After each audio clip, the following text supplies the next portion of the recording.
بسم الله الرحمن الرحيم لإيلاف قريش إيلافهم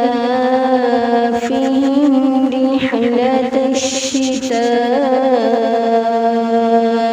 والصيف فليعبدوا رب هذا البيت الذي أطعمهم من جوع وآمنهم من خوف.